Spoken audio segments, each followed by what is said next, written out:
I was raised in a hotel. My parents both owned hotels in the Lake District, and I spent all my time, if I wasn't at school, when I came home from school, I'd be in the kitchens, and it was just my natural environment. I started off wrapping cutlery and buttering rolls, and worked my way up.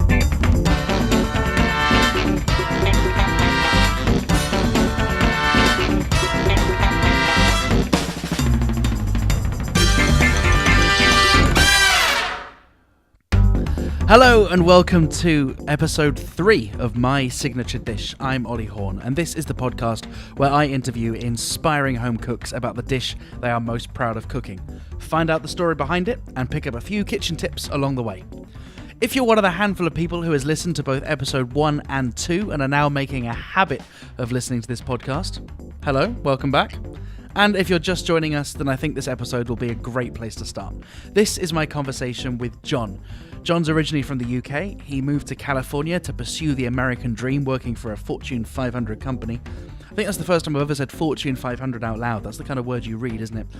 But Jon continues to harbour a huge interest in food due to his extensive exposure to professional kitchens as a young man.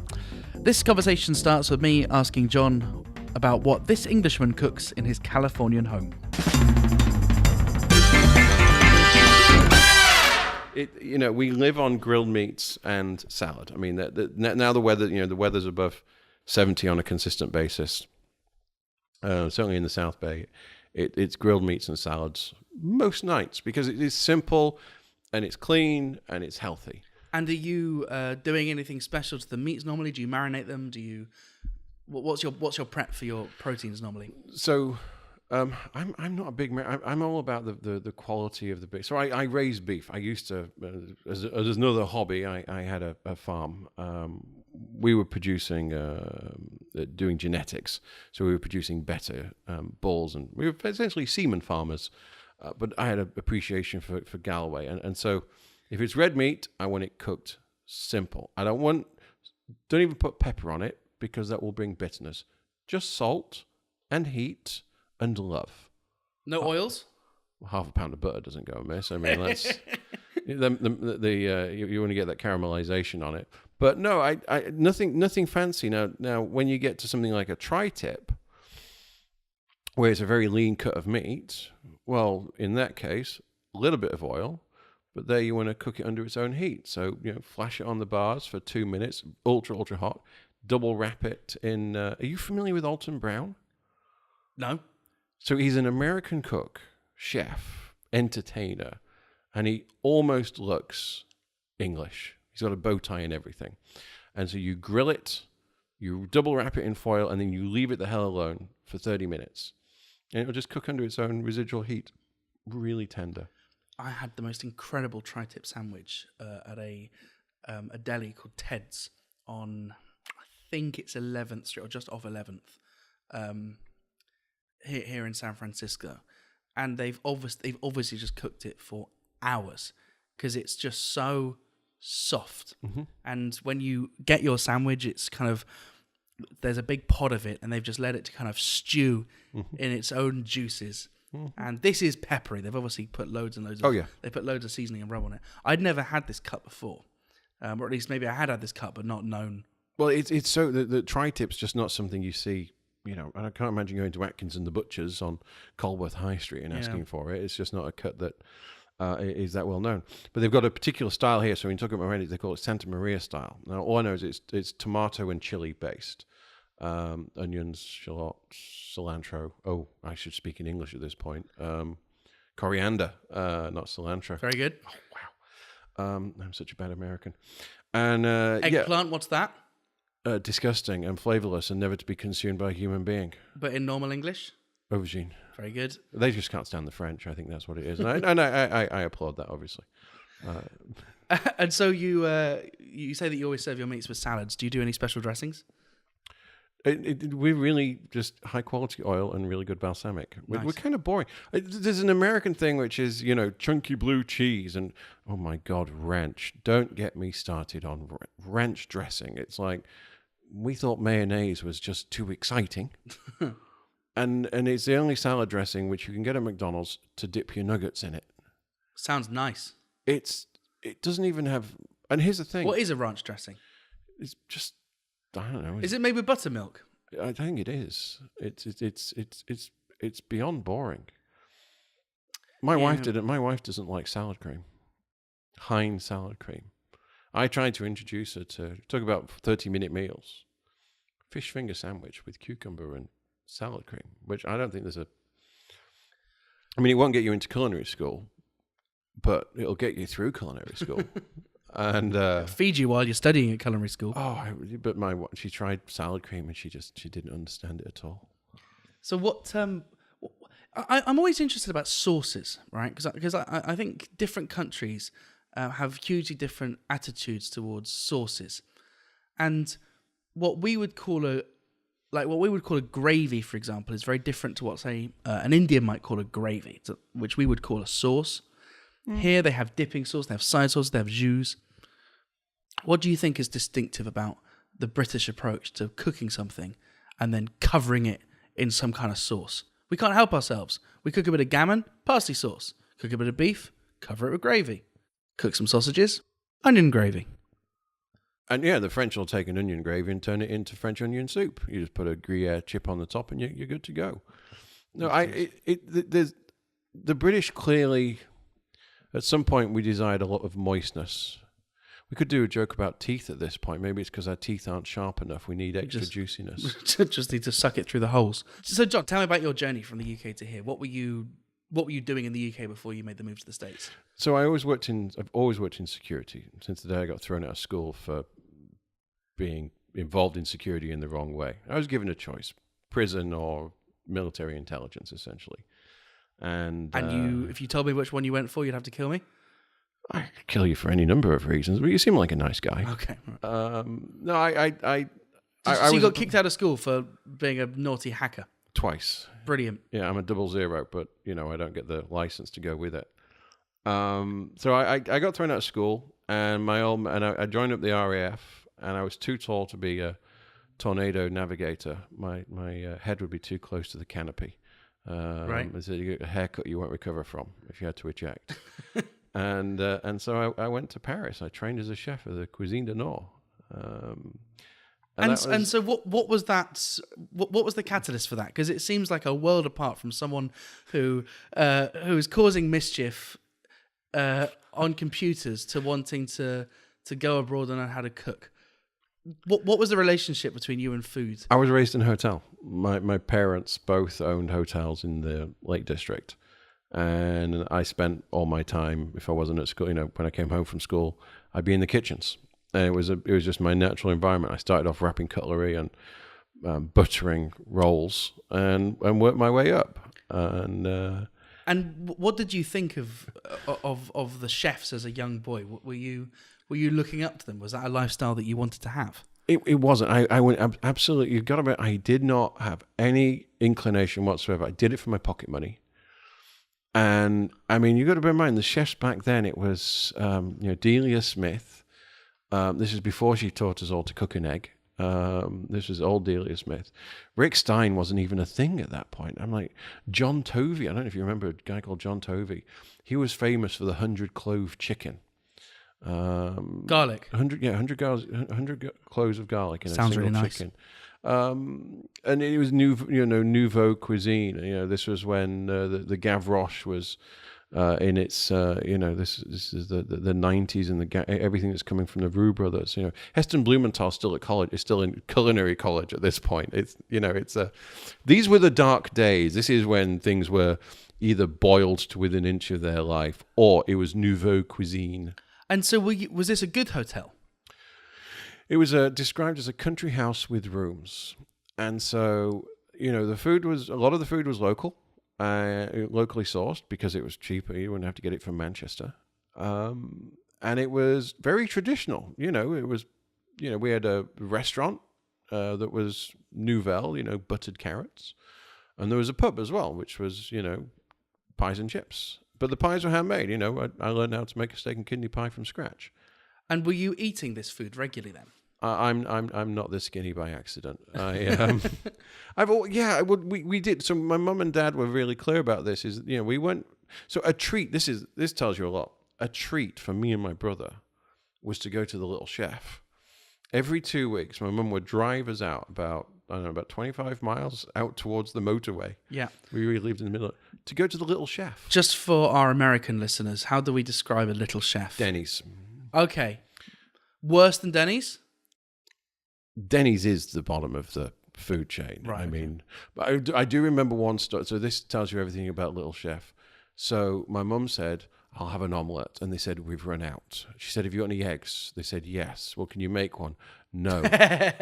That's all you need to know. They don't make omelets. Okay, they defrost them. so basically you were so used to eating great food at your parents' restaurants that pigging out on processed junk at Little Chef was your idea of fun. Yeah, our babysitter Mary used to bring us homemade bread. We thought that was fantastic because it was different to what was in the hotel.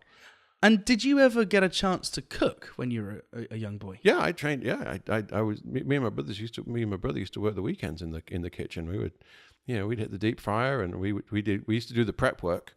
So we'd be, because they do, I don't know, a couple of 100 covers a night. Yeah. So that's a lot of spuds need peeling, and so while you were doing this, you had no ambition to. No, it was just pocket. It was just pocket money. It was just pocket money. And so then you don't manage to complete your A levels because you were doing something naughty with the school computers. Yes. You don't want to go into that. It's not good for a podcast. All right. Was it really bad? Were you arrested or anything? It involved a 3-frame animation of a gentleman having carnal relationships with a chicken. Right. And it being shared with 250 kids under the age of 15. It was stupid. It was puerile. But presumably you were doing this prank not because you wanted to share this lewd image of a man pleasuring poultry, but rather you wanted to prove that you could hack the school's computers. I feel better that you said the word pleasuring poultry. That sounds much better than the description I've been given for the past 25 years. Maybe the chicken enjoyed it, but I just did it because I was bored and frustrated, and I was like, the teacher used to come for me for advice on how to run the computer system. I was just frustrated and stupid. So you leave school, briefly in the RAF. They say, sorry, you don't fit in our planes. Yep. Then you go, right, I'm off to Paris. Yep. Had you ever been to Paris before? Nope. Why did you pick Paris? Because you knew there was loads of culinary schools. Nope. It was it was literally the only place I could go. I wasn't 18. I had to be signed off by my parents. I'm paid for as well by them, and that was the choice because it was the only place that would take an admission in the middle of a term. And what did you learn in culinary school? It's first of all, you learn discipline. I think that was, in fact, of all the things that stayed with me, it's been the discipline. I think there's only one other person in this life that I have been as scared of and respected as much as Chef, and that was the discipline. So when you're putting together your mise en place, it has got to be perfect. Your scallions, your spring onions, must be perfectly chiffoned. I didn't even know this, that there is a specific measurement difference between a bâton and a julienne. Enlighten us. A bâton is a quarter of an inch, and a julienne is the width of a fingernail. Okay. I can't tell you that it's one of these weird things, but I still got my battle scars from chefing. So I have no feeling in my right finger. I severed the nerves in. Oh goodness me! Was that a knife accident? It was a mandolin. I sliced clean through it. Oh. Always use the guard. But makes a great party tricks when you've had a few drinks and you can shove a knife into your own finger and like, oh, doesn't that hurt? Oh, I can do this. And then the drink. No, it was the discipline. It was the structure. It was very much like the army. There's a reason why they call it a chef's brigade. If you've ever read Anthony Bourdain's semi-autobiography, what's the original book? It's gone out of my head. It's the first one he wrote. The minute I stop thinking, it'll come to me. And he talks about this brigade experience, about this band of brothers. And it was. Were you talking about food? Were you all enthusiastic about food? You know, it was really strange because you had moments when... So you're really into... So chef would tell you, these langoustines were landed in Brittany this morning. They're the freshest. They are the best langoustines. Big shrimp for our American friends. And he'd be poetic about them. He would weep over them. He would tell us, you know, how lucky we were to be able to clean them. Whereas we were looking at 400 pounds of shrimp that need to be cleaned. And so it gave you a very... Right. You would look at this, and that's where the discipline came in, just to do it. And then at the end, after you've cooked these things, after you've drowned them in butter, obviously. That's why French food's delicious. Oh, it's the butter. Yeah. It all comes down to the phrase, monter le beurre, served on butter. You know, prepped with, cooked in, and served on butter. And then you would realize where he was coming from. It also, you know, tasting frequently and seasoning as you go. You know, it was all these things. It's weird, the things that stay with you, but it's not an appreciation of food. It's an appreciation of the process. The process. And so tell me about when you were in Paris, surrounded by all of this incredible food, surrounded by all of these new ingredients you were being exposed to. What were you eating on a day-to-day basis? Crap. Absolute crap. So you got to bear in mind that culinary school is, to the French, is like military school. So, you know, breakfast was very French. It was French bread, strawberry jam and butter, coffee in a bowl. And that's one of the things, so, you know, what you and I would think of as a cereal bowl, the coffee used to come in that. It wasn't just strong. I mean, it could restart a stopped heart, this stuff. You could stand a fork up in it. This is before I became familiar with Turkish coffee. And so you'd have that, and that was a shared meal. And then, you know, you'd go into class, and you'd learn techniques, and you'd do things. And you'd be tasting all, you know, if you're cooking something, you'd be tasting. And then lunch was usually just whatever was in the fridge, and it was a shared smorgasbord, and then we would prep for dinner. And so the school did dinner, had a restaurant attached to it, and we would cook each night. That's when we joked about being, you know, the happiest unpaid labor in the world.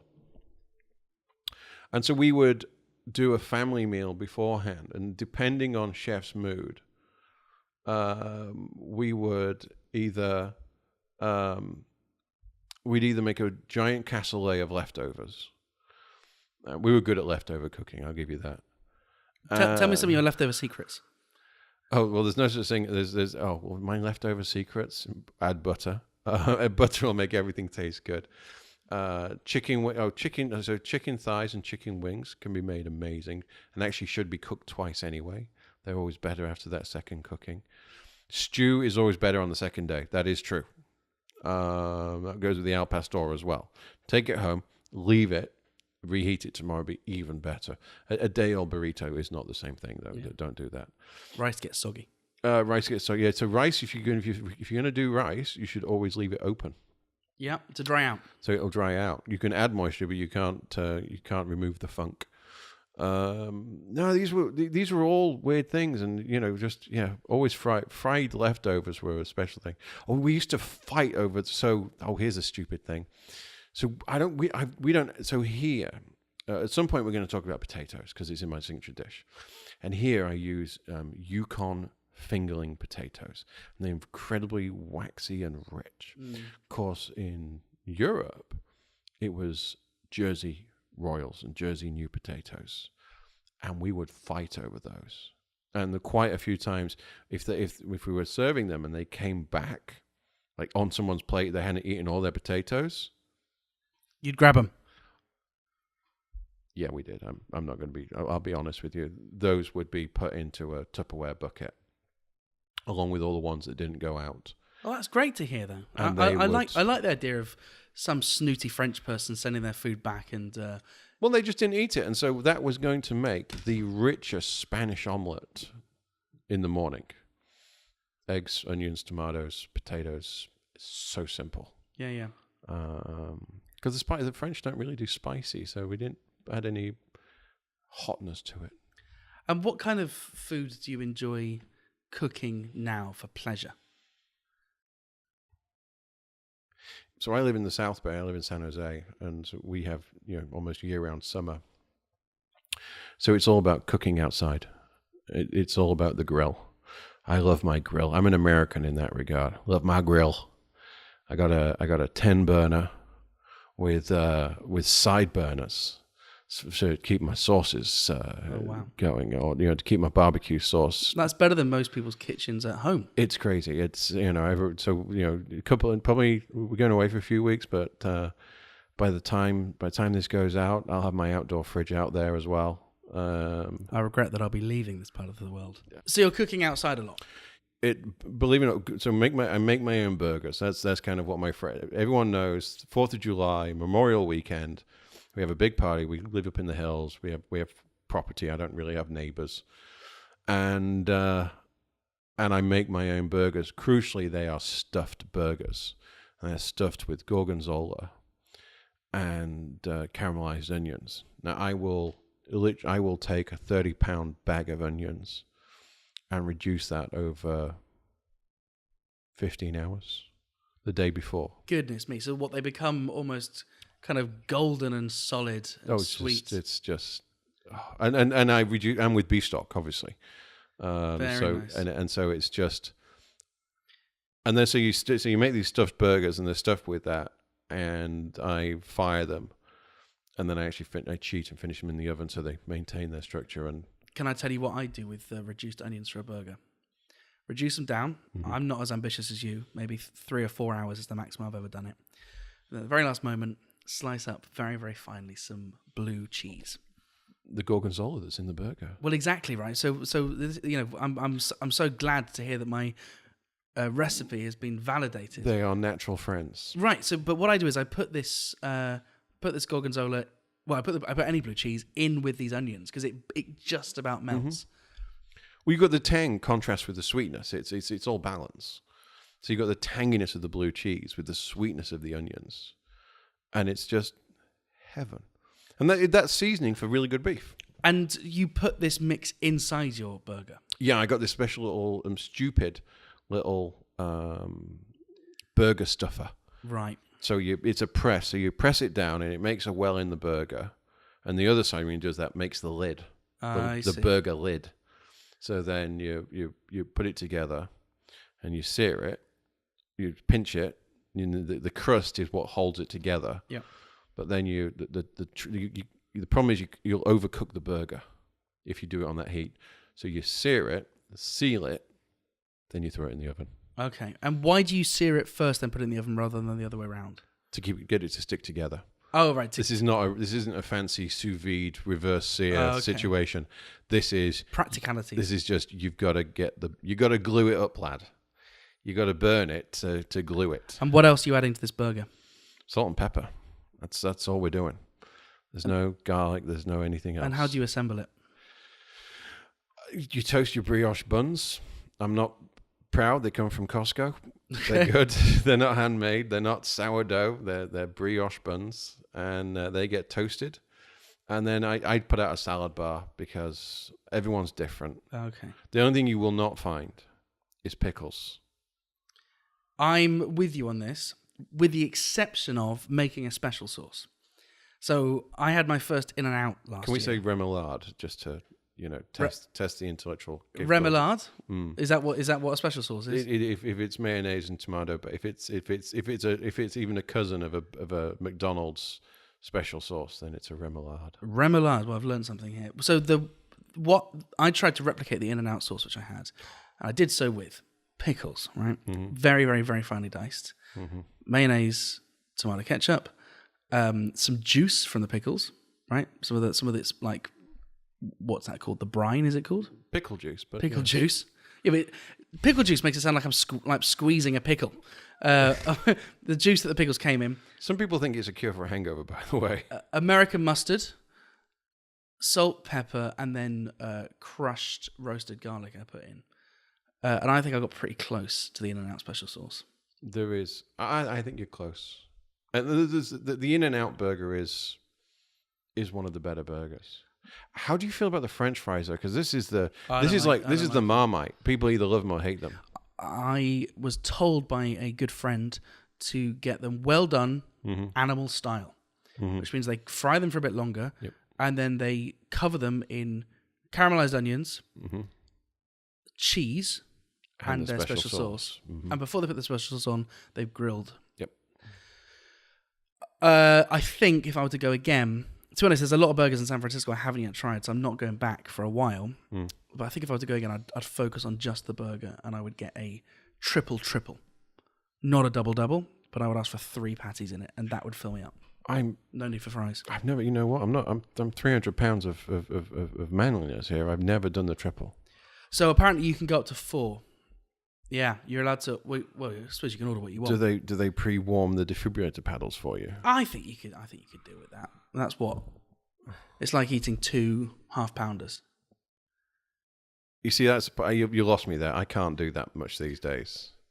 I mean, even if I'm doing it protein style in a lettuce wrap, that's just too much. All right, so we're agreed that pickles don't go in the burger, but we'll allow them in a special sauce. I'm not even going to... I believe that they should... And we have pickles at the house in the refrigerator. If my wife really wants them, she can have them. But I'm not going to touch the jar. I consider... There's one difference. I had some pickles in Charleston, which I would consider to be light, and they were a sweet pickle. And they were amazing. I'll be honest with you. My line in the sand for a burger is tomato slices. I don't think tomatoes have earned their place in a burger because... if you want tomato-ish flavour, we've got ketchup, right? And, well, I'm prepared to have this argument with you. Are you that person that has a full English breakfast with grilled tomatoes and puts ketchup on their tomatoes? Oh no! I'll have brown sauce on my full English breakfast, and I don't mind a grilled tomato. What I don't like is a raw tomato. I even don't really like having raw tomatoes in salads because I think all you're doing is eating a tomato. I think a tomato is quite arrogant. I don't think it mixes well with other things. Okay, right? We're going to have to... You're going to have to come down to the house and I will make you my tomato salad and change your mind. Well, I mean, I'm absolutely happy to do this. I'm a fan of this process. However, I will not be persuaded that a burger is made better with a slice of tomato inside. Oh, I'm torn. I agree with you. You can't have the green bit. I hate when you get in the middle of a tomato. Yeah. But the sweetness of the tomato with the contrast of the crunch of red onion slices. No lettuce. Lettuce, I mean, it's not... By the time it gets there, it looks like mold. Yeah. Lettuce and heat's just not a combination that works. But tomato and onion... And red onion, not onion. I can't... When you get a slice of white onion... Oh, yeah, it makes no sense. I'm like... Unless it's fried as a ring. Oh, that's different. Or grilled. Grilled onions also work there. But no, just a slice of raw... raw white onion is just... Makes no sense. Have you had the Impossible Burger yet? No. See, I haven't, but I plan to have one before I leave. People are really excited about it. What I find exciting about the Impossible Burger is I find meat delicious, and I do think there is a strong moral case for me to stop eating meat, but I find it delicious. Therefore, I'm not doing that yet. You think a cow wouldn't eat you if it had the chance? Sure, but I wouldn't be happy about it. Therefore, my logic has to swing both ways. You're ignoring the food chain and just going with moral equivalency. Yeah. I think actually the ethical case is more environmental than it is moral. But I am still eating meat, but I'm trying to do so in a better way. Right? I'm trying not to, trying not to eat the kind of chickens that had the treatment that were depicted in your school presentation. I do think that it's the least you can do is buy your meat.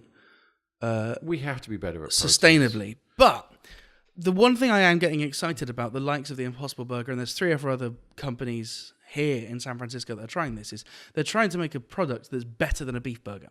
And one thing, and they might not do it, right? But one thing that the meat industry can't do at the moment is say, hey, we're going to radically improve. Like, we're going to 10x the quality or the taste or whatever it is, the texture of a beef burger. Because now a cow is more or less set, right? Unless we do some really dodgy stuff with their genetics. However, the Impossible Burger people are saying, well, we're not limited by what cows are giving us. We're limited only by our imagination.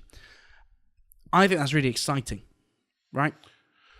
I do, what worries me is the amount of money. So, the people behind the Impossible Burger are raising money right now. This is where we start to sound like San Francisco people.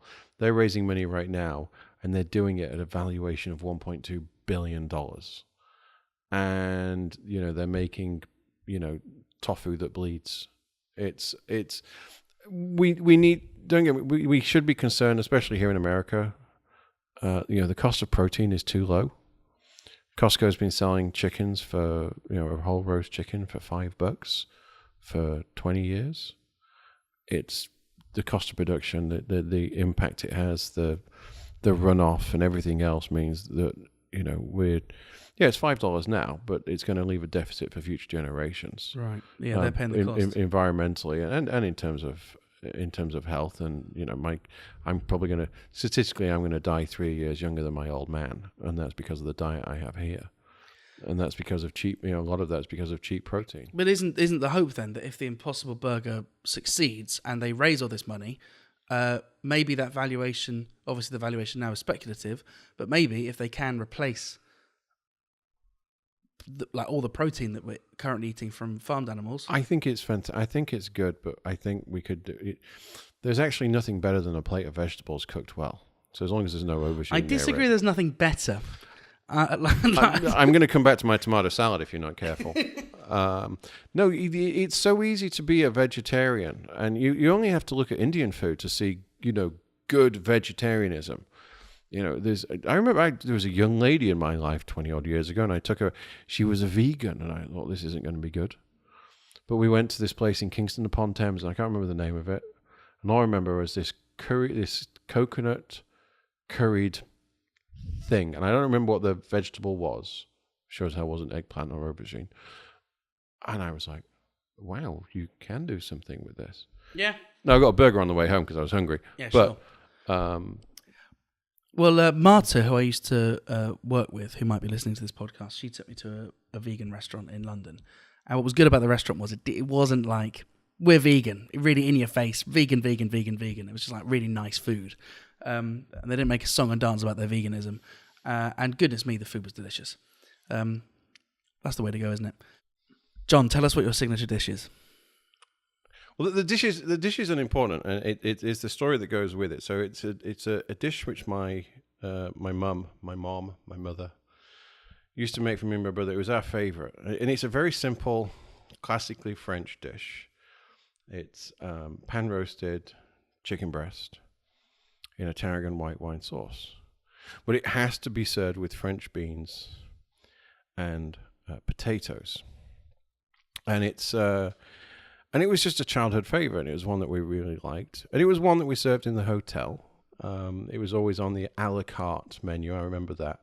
So you could eat off the fixed prix, very fancy in England in the 80s menu. But then as an extra £3, you could have the French chicken. And what was special about the way that the restaurant produced this dish? What were you doing to the breast? How were the potatoes cooked? You know what? The thing is, first of all, it's all about simplicity. So my mum used to make it for us, and it was a special. It's what we had on birthdays because it's what we liked. And the thing about it is, it's not the preparation; it's like the story. I'll do you the prep, but so this was the dish which I. When you go to culinary school, you have to do a dish. You have to show what level of skills you've got. And they analyze everything from how you prep, your knife skills, through to your pan skills. Oh, so it's like an audition? Yeah.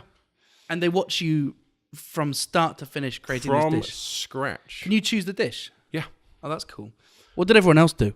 I have no idea because I joined midterm. I was the only one. I had three of these incredibly intimidating French chefs watching me do this, and so I chose this dish because I could do it standing on my head, because I was familiar with it, because I'd done it so many times, but also because I enjoyed it. And things you enjoy, you can put passion into.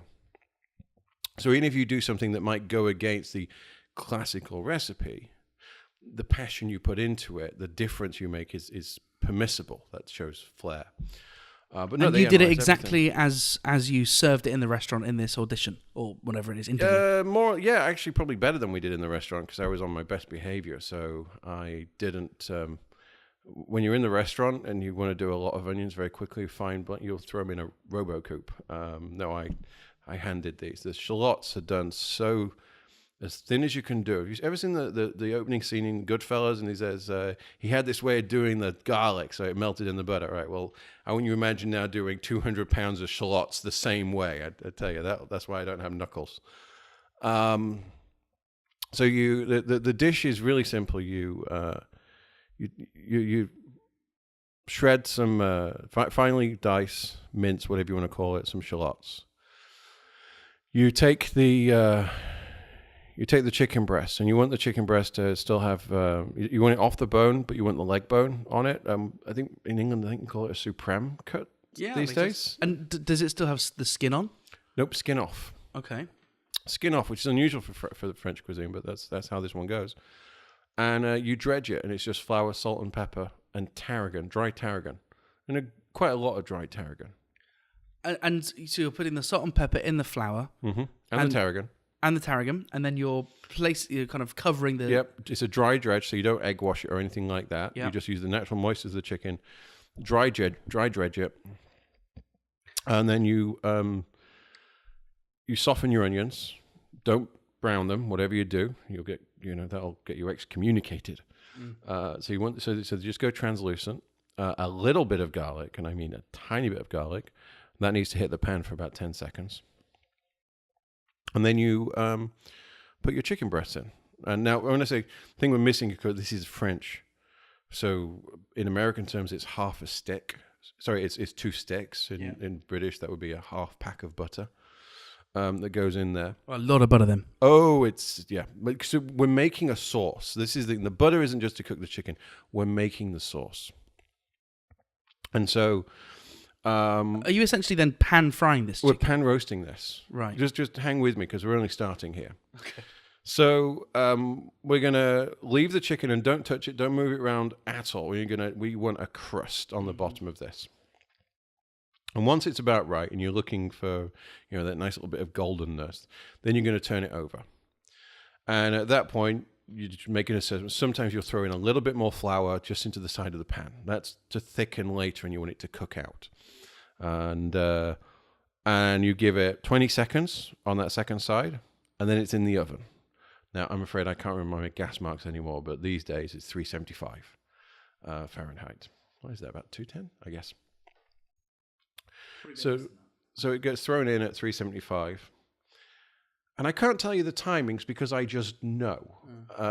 It's how long it takes me to trim the beans and parboil the potatoes. So it's probably about 15 minutes, 12, 15 minutes. So what's going on in the pan is you're obviously kind of creating some kind of colour on the chicken. We've put the colour on it. Yeah. We're going to get more colour. We're going to get colour on the second side because it will just get that from the residual heat of the bottom of the pan. Yeah. This is classic pan roasting. And why do you need to add flour? Well, to get some flavor on the chicken, because the tarragon is going to stick with the flour and the seasoning. Second, it's all about the sauce. This is French cooking. So the reason why my family love this dish, it's the sauce. So we're now going to prep our beans. Okay, and I always do this with French beans, and all I do is steam them. There is nothing special there at all. What has changed over the years is the potatoes. So my mom always used to do these little cubed potatoes. Oh, gorgeous! And I love that. I love them, and they were fantastic. And then we did fondant potatoes, which is just like a fingerling in butter. Now I just do these fingerling butter. The potatoes we get here in season, they come from the Central Valley, and they are these sweet, creamy, waxy fingerling potatoes. They're a meal in themselves. I mean, literally just butter, no salt. Just butter and black pepper, and you can just. Is the way that you cook these fondant potatoes that you brown them in the butter? I just know these. I actually believe it or not, I just cut them in half, and these days it's really lazy. Yeah. I cut them in half lengthways, steam them for about 2 or 3 minutes. Skin on? Skin on. That's where the flavor is. And then get a pan going, obviously more butter, Yeah. and throw them in that with the flat side down, because I just want to get a crust on them. Oh, lovely. And then a good whack of sea salt. At the end, but not the beginning. At the end, not in the beginning. Yeah, you don't want to cook them in salt, because I cook with salted butter. Go big or go home. Yeah. And so now our chicken's now ready to come out of the oven. And we're going to take the chicken breast out, and we're going to leave the onions and the garlic and all the everything else in there. And we're just going to put the chicken breast to one side and keep them in a warm place. And now we're going to deglaze the pan with some decent dry wine, either a dry Sauvignon or a good Chardonnay. And we're going to put at least half a bottle of wine in there. Sounds like a lot, but we want it to reduce, and the flavor of the sauce is going to come from the white wine, contrasting with the tarragon. We're also going to add a little bit of tarragon, dry tarragon back into there as well, because we want to bring that flavor out. And we're going to make sure we mix it, and we're going to get all the caramelized gubbins off the bottom. And when that's reduced to a syrup, to a fairly thick syrup. So presumably it's taking a while for it to get to this stage. Oh yeah, we put some heat on this. We then add the creme fraiche. Because there isn't yet enough dairy in this dish, is there? There's not, and the thing is, one of them, you got to be careful that you don't split your creme fraiche. So the way you do that is by adding butter, adding cream to it. Yeah. And so, what's the technique for making sure that the creme fraiche incorporates in this sauce? The cream. And what are you doing? You're adding both. Just whisking. So you've got a bit of heat on, and a little bit. Oh, I forgot. A little bit of bouillon is in here as well. A little bit of chicken stock. Yep. Homemade. No, I'm going to give them a commercial endorsement. It's called, these days I use Better Than Bouillon, and it's really, really good. Yeah, I used to make my own stock. I used to have freezer cubes, but I don't want liquid. I want concentrated flavor. Yeah. So this isn't a stock cube, because that's just salt. This is actual bouillon. It's only a little bit, and it just gives it a bit more chickiness. And yeah, we're just going to whisk constantly, and we're going to get that chicken flavor, that tarragon, that wine through the cream and the creme fraiche. Sounds amazing.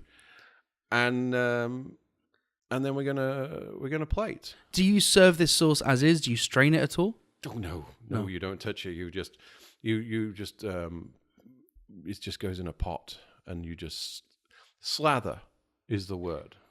So and you're plating this. So you've got this chicken breast, which now it's been in the oven for, let's say, 15 minutes. Is that about right? Yeah, maybe a bit more. Mm-hmm. With green beans, mm-hmm. this sauce, mm-hmm. and these potatoes to dunk in it. Yes.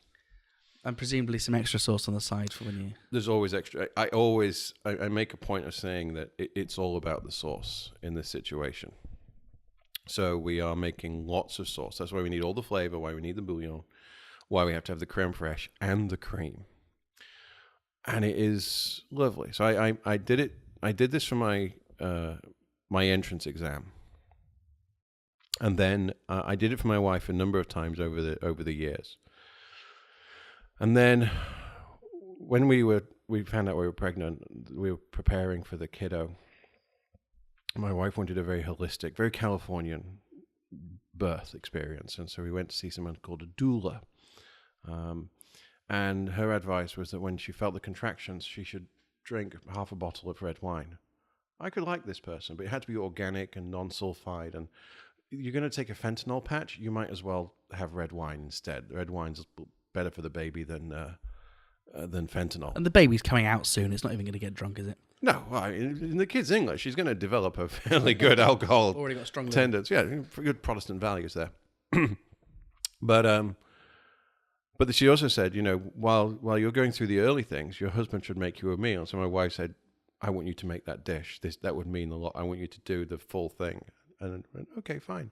So I went to Whole Foods and I got the finest chicken that lived in trees and for a lifetime, and beyond organic, and the green beans, and I got the potatoes. And And here's the weird thing. My wife decided she didn't want it because the kid was the wrong way around. And the doula had been doing something called the Afghan scarf technique to turn the baby around inside her. And it kind of moved everything higgledy-piggledy. And my wife just wanted a light snack instead. Oh, no. So I'm like, the last thing I did is I took the chicken breast and I threw them in the freezer.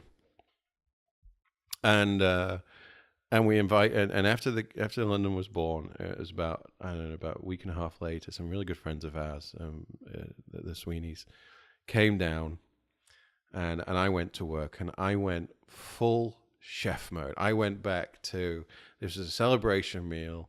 I wasn't really talking much because I love cooking, but when I'm cooking for people, it's much about the preparation. It's a social thing.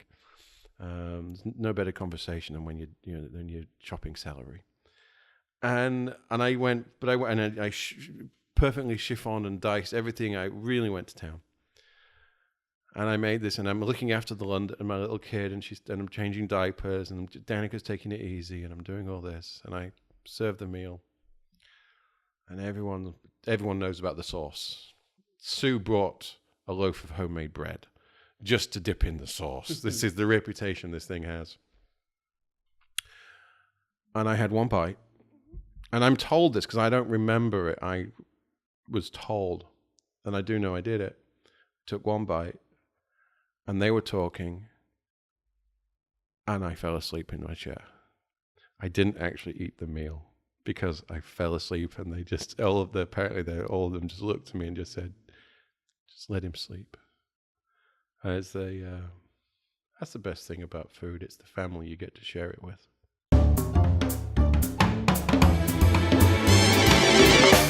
Little bit pompous, that ending. That was John. I really enjoyed chatting to him. I hope that you got something out of that. I certainly have. I don't think I've ever cooked with tarragon before. I'm trying to remember a dish where I've cooked with tarragon. I certainly don't remember having bought tarragon. So one thing I plan to do is to go to the shops, buy some tarragon, put it on some chicken, cook it in some butter, and see if I get something that's nice. I'm sure it'll be a flavour that I somehow recognise. So thanks a lot, John. Really, really great to have met an Englishman in San Francisco, especially one so kind and welcoming. So thank you very much, John, for agreeing to do this interview.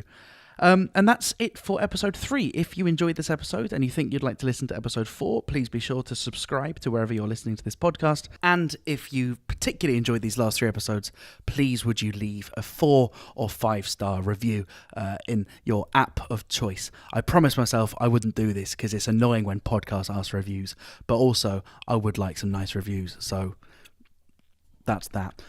Thanks a lot for listening, and I'll see you this time next week.